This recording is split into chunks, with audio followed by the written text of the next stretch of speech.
So the Premier League is finally over, and as a Manchester United fan, this is the moment I've been waiting months for this season to end. But today was very interesting. We're going to be talking particularly about Chelsea at the start of this video and their win over Forest, how big a win that is, how they perform. We'll talk about Man City 2-0 Fulham. We will then talk about Villa and Manchester United and then touch upon Newcastle in today's video as we review this last day, the race for Europe, which saw Newcastle lose to Everton for only Manchester United to get their first win in 3 months in the Premier League, which got Newcastle Champions League football. Imagine telling Newcastle that the Man United side, the worst Man United side ever, that won the FA Cup, so Newcastle went in Europe this season, will now get a result versus Villa, who need to win. And Newcastle are in the Champions League. Amad Diallo, wins the penalty, fantastic goal. But it was very controversial. Now, I'm going to quickly say this. Villa were robbed by the ref. VAR can't do anything. The ref blew his whistle. Bayendier is rubbish. Bayendier made a mistake. I'd be fuming if I was Aston Villa. But at the end of the day, Villa didn't show up. Did Villa deserve to win that game? No. Could Villa have won that game if the ref wasn't rubbish? Yes. They could have won a game. They could have found a way to win. And Newcastle will be sitting there in the Europa League. But Aston Villa did not show up today. Aston Villa were poor. I'm not going to lie to you. Even with 11 men, they were poor. So I do feel a bit for Aston Villa. But Emi Martinez cost them. They didn't show up today. We'll talk about that later on. But we're going to start by talking about Chelsea because I thought this was a real professional performance from Chelsea today. Levi Colwill with a massive goal. Now, this game was essentially a cup final. I was talking to Chelsea fans that were saying this game is the most nervous they've been since the Champions League final because Chelsea have been out the Champions League a little bit. And Chelsea getting Champions League football is bad. Chelsea getting Champions League football is bad because as a Man United fan, and of course everyone's going to say, well, you're not going to be competing with Chelsea anytime soon, blah, blah, blah. I know that. What I'm saying is, as a Man United fan, if you want a player in the transfer market and Chelsea want to play in the transfer market, it's quite hard to beat Chelsea to that player. But if you don't have European football and Chelsea have Champions League pool, you are not beating Chelsea to that player. Chelsea with Champions League pool in the transfer market is a problem. Same with Manchester City. So, we're going to start by talking about Chelsea's win over Forest. We're then going to talk about Manchester City. We're then going to talk about Aston Villa. Well, this was a massive win for Chelsea. This is their first away win, apparently, since December, which secures them 4th place, not even 5th place, but 4th place and UCL football. 5 points behind Arsenal, 2 points behind Manchester City. All I'm saying is if Chelsea win the Conference League, they can say they've had a better season than Arsenal and Man City, and arguably with expectations going into the season, they probably already have. So this one is massive for Chelsea financially, competitively. It's going to give them what they need to do what they want in the window. Victor Osimhen has big wage demands, but now you have Champions League football, you can pay those big wage demands. Because while Liam Delap is great, and Liam Delap is a great talent, Victor Osimhen's a different level. His head, Maresca ball, him in the box, 4 crosses coming in, he's a different level. And as I've said, you win on Wednesday, you get the trophy, you're the first team ever to get all 3 of the European trophies, you've got the funds to be dangerous in the transfer market. I didn't want Chelsea to win. I wanted Forest to do it. I wanted Chelsea to mess it up as a Man United fan. Even though Chelsea deserve it, and I think Chelsea have fought hard and I think they did a good job to be there, because I know what Chelsea are going to be like in the transfer window with Champions League football. Chelsea win things. Chelsea win things. We laugh at Arsenal, they've been second all the time and they don't win things. But Chelsea do win things. They will find a way. I'm not saying they're going to win the Premier League next season, but they will spend and they will have the ambition of winning the league. And that scares me. So, this is what I think Chelsea need to do. They can hijack the top targets. If Man United want a player, if Tottenham want a player, if Arsenal want a player, Chelsea will just hijack it now they've got Champions League football. That's what they do. They go for rivals players. If they get an Osimhen-type striker, I was going to suggest Christian Romero as a centre-back for Chelsea. It'd be a phenomenal signing, but there's no way Tottenham is selling to Chelsea. But that kind of centre-back, good in the air to partner Colwill. Midfield depth, Lavia, his injuries, there needs to be support there. A goalkeeper like Petrovic to be promoted, and I think you're going to need a left winger. I think you're going to need an explosive left winger. Sancho is one of the safest wingers ever. Garnacho's the polar opposite of Sancho. All I'm saying is, I don't want Garnacho to leave Man United. Man United are better with Garnacho on the pitch, we're more dangerous with Garnacho on the pitch. He would work well with Cole Palmer, more dangerous than Sancho, who took Sancho's place at Man United. All I'm saying is, Chelsea fans turning their head up at Garnacho, but he's better than Sancho.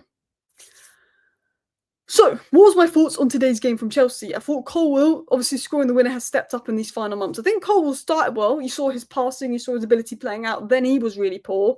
And then I think he stepped up these last few months. I think his ball playing potential was massive. And I think if you compare him with a centre back that's quick, that's physical, that's a good box defender that can cover large space, a Kanate type player, I think he would be a fantastic guy. You need to find your long-term Thiago Silva replacement.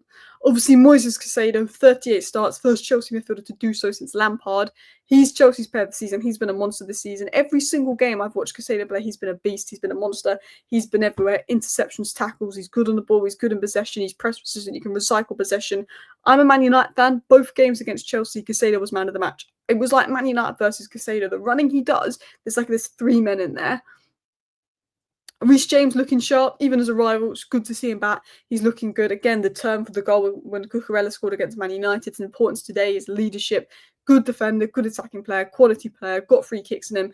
His return and staying fit will be key. If you can keep Reece James fit, if you can keep Lavia fit, you get a competent keeper, you get a striker like Victor Osimhen coming in, and then maybe another electric winger for depth. You're going to be much better next season. Even Sanchez, who I've criticised as being your Onana, had a good game. And I thought Chelsea defended well. I think under Maresca, Chelsea have definitely know how to defend leads better, definitely more organised at the back, definitely better out of possession. There's definitely principles there where I feel like Chelsea just look a lot better defensively. So, last but not least, I do also think Chalobah's been great, especially considering how he was sort of kicked out of Chelsea. He's come back in. I think Chalobah's been immense lately. So I was surprised that Tosin started today, but I think that paid off really well. I think his physicality with Forrest's physicality paid off well. And I think, this season's been a rollercoaster for Chelsea, from starting well to doing amazing to title race talk to this slump to then falling out of the top four. You're going to lose Champions League football to having a strong finish. Obviously, Newcastle was a tough game that you didn't win, but then beating Man United and beating Forest, two difficult games, because despite as crap as Man United have been, we're not actually as crap as people think when it comes to the bigger games. Like, we beat Aston Villa today. We weren't bad against Chelsea for 70 minutes. It's just that we have Rasmus Højlund up top and Onana and Bayindir in goal. So we got mistakes and don't score. Do you know what I mean? But Chelsea have showed adaptability, they've showed leadership, they've showed maturity. And I felt today, you know how Chelsea have criticised them this season for looking a little bit like boys? Today, Chelsea looked like men. That's how I'd explain it. The experience was starting to show. They look more experienced. They look like they've got more mentality. They looked a bit like men today. So yeah, I thought it was a good game from Chelsea. Fourth place, could win the Conference League. Looks like a fantastic season from Chelsea. And look, I have questions on Maresca, some of the substitutions at times and decisions, but he's done a fantastic job at the end of the day, getting Champions League football, getting fourth. I think most Chelsea fans at the beginning of the season, with the summer window you had, would have asked for fourth. But I think Chelsea getting Champions League football is bad as a rival, because they're going to be lethal in the transfer market. Chelsea and City getting UCL football as a rival is bad, because it gives them the ability to do what they want in the window. And with Liverpool going out and signing Kirkus and Wirtz, and Arsenal looking at Rodrigo, Gyökeres, Sesko, every player, Chelsea know they've got to spend big to catch. Man City are going to spend big. Arsenal are. Liverpool already are. So it's going to be an interesting window. Let's talk about Man City. I don't want this game to be too long, so I won't talk for ages, but Gundogan. Gundogan in the final season run is a different gravy of player. City won 2-0, was a close game, could have been 1-0, could have been 1-0 on another day, but I do think City did enough to win. Yeah, let's talk about it. Haaland got a penalty goal, but I've noticed Haaland's movement hasn't been as good this season. Or is that just me? So look, it was a professional game from City. City know what they need to do. City know when they need to win in the last few games of the season, whether it's a title race, whether it's a top four race. They've got that experience. They've got the mentality. They lock in and they win. There was no doubt in my mind that they were going to win. There was no doubt in my mind that they were going to beat Bournemouth the other day. It is classic Pep era City. When the pressure's on, they deliver. They finished third after a rocky middle campaign. Rodri's return is going to be key. It's going to be key for next season. I think Rodri being out was one of the reasons why they finished third. Maybe they could have finished higher. But you finished third after a rocky middle of the campaign. You started well, rocky middle. I think you ended well. Rodri's return will be key next season. That is the key next season. I think Pep seeing Nunes at right back, Nico O'Reilly coming through has helped. Obviously, you spent a lot of money in January, and if you didn't get Champions League football, there's big question marks there after what you spent bringing Marmoush in. But as a Man United fan, I do hate it, because I do think City are going to be back next season. I do think City are going to be a force next season. The Marmoush is coming in, he's growing. Nico Gonzalez, we're seeing positive signs about him. You've got a lot of young players coming in, but you're going to go and get Reinders. You're going to go and get a De Bruyne replacement. You're going to go and get a good goalkeeper, a good fullback. potentially another good forward. And that makes me nervous as a Man United fan. City have the money to do that. They've got Champions League football. Maybe the 115 charges around the head could put players off. You never know. Let's talk about Gundogan. Gundogan was wrote off a couple of months ago, but I think this end of the season running lately, he's been really good on Wednesday, really good today. He'll be better next season with Rodri back as well, allowing him more freedom. I think Gundogan's legs have gone, but I think once Pep realised his legs are gone and put players in midfield to counteract that, he's been a lot better. You know, he's turned up late, bicycle kick today, statement today, assist on Wednesday. Rodri coming in will free him up and let him have his attacking instincts. He loves the running. He loves those late goals. He loves that impact. And I thought he was good today. I thought Marmoush was, has been lively since he's come in. Not as lively today as other games. And I think Marmoush will have a good season. Gundogan will be back to his best next season, and he ended good. Rodri will be back. Gonzalez, I think, will improve. Foden needs to step up. He hasn't stepped up this season. In De Bruyne's absence, he's got to step up next season. But apparently there's been off-the-field issues, and I think Foden could return next season. Savinho started really well. I was really impressed with Savinho the first 6 months. He has dropped off, but he's shown what he can do and will likely step up. Nico O'Reilly, Nunes have been impressive lately. Oscar Bob being back is big for City. And as a Man United fan, I do think City are going to have a good window. They're going to spend big. A lot of players that are injured will be back. They've lost a lot of key players, and I think they will be good next season. They didn't have Stones or Ake or Rodri for most of the season. Kevin De Bruyne has been out for most of the season, and that is the core. That is experienced players. Of course, players like Grealish haven't helped. Players like Foden haven't had the best season. Carl Walker wasn't great. Edison, it's time to move him on. But you've got the UCL pool, which is a bad thing for me because I think you can go and get that goalkeeper, that fullback that you need, a midfielder with legs, a creative forward replacement. The final third, elements of City's game, a final ball was off today. It still needs improving. The City did what they needed to do.